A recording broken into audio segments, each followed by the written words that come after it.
കഴിഞ്ഞ വീഡിയോയുടെ ബാക്കി കേൾക്കാം. നിസ്കാരം നിർബന്ധമാക്കിയ ദിവസം, മാസം, വർഷം എന്നിവ വിവരിക്കുക. മറുപടി: നബി സല്ലല്ലാഹു അലൈഹി വസല്ലമക്ക് നുബുവത്ത് കിട്ടി 10 വർഷവും 3 മാസവും കഴിഞ്ഞ് ഇസ്റാ മിഅ്റാജ് നടന്ന റജബ് 27 രാത്രിയിലാണ് നിസ്കാരം നിർബന്ധമാക്കിയത്. ഈ ആനത്ത് വാല്യം 1 21-ാമത്തെ പേജ്.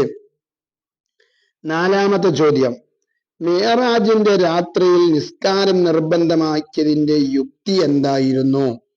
മറുപടി: നബി സല്ലല്ലാഹു അലൈഹി വസല്ലമയെ ബാഹ്യമായും ആന്തരികമായും ശുദ്ധി ചെയ്യുകയും ശരീരം കീറി സംസം വെള്ളം കൊണ്ട് കഴുകി ഈമാനും ഹിക്മത്തും നിറക്കുകയും ചെയ്തത് ആ രാത്രിയിലാണ്. അവിടുത്തെ മഹത്വം മലക്കുകൾക്ക് കാണിച്ചു കൊടുക്കാൻ റബ്ബ് തീരുമാനിച്ചതും ആ രാത്രി തന്നെയായിരുന്നു. അതുകൊണ്ട് ഈ പവിത്രമായ രാത്രിയിൽ പവിത്രമായ കർമ്മം നൽകുക എന്നതായിരുന്നു അള്ളാഹുവിന്റെ ലക്ഷ്യം. ബുജൈരിമി 1-ാം വാല്യം 336-ാമത്തെ പേജിൽ നമുക്ക് കാണാം.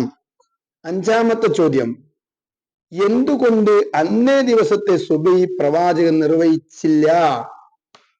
മറുപടി: ജിബ്രീൽ അലൈഹിസ്സലാത്തു വസ്സലാം നബി സല്ലല്ലാഹു അലൈഹി വസല്ലമ തങ്ങൾക്ക് നിസ്കാരത്തിന്റെ സമയം പഠിപ്പിച്ചു കൊടുത്തപ്പോൾ ളുഹർ മുതലാണ് തുടങ്ങിയത്. അതിനു മുമ്പ് നിസ്കാരത്തിന്റെ രൂപം അറിയിച്ചു കൊടുത്തിട്ടുമില്ലായിരുന്നു. തുഹ്ഫ വാല്യം 1 444-ാമത്തെ പേജിൽ കാണാം.